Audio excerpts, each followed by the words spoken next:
আচ্ছা তো ঠিক আছে ভাই, এই ধরেন বাত্রি আপনি খাইলেন।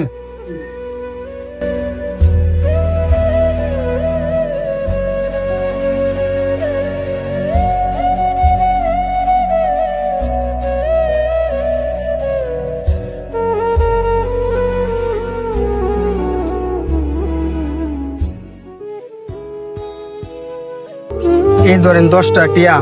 আমার না মুরগি দিয়া ভাত খাইতে ইচ্ছা করতেছে, আমার করে মুরগি ভাত দেন না ইচ্ছা করলেই খাওয়ান যাইবো? মুরগির মাংস 120 টিয়া, যা হইতো না। ভাই। এই 10টা টিয়া স্যার আমার কাছে টিয়া নাই। আমার অনেক দিন ধরে ইচ্ছা করতেছে মুরগির মাংস দিয়ে ভাত খাইতাম, দয়া করে মুরগির মাংস দিয়ে ভাত দেন না। এ ধর তোর 10 টিয়া দিয়ে একটা রুটি খাইবি, যা রুটি খাই গা। কে দে।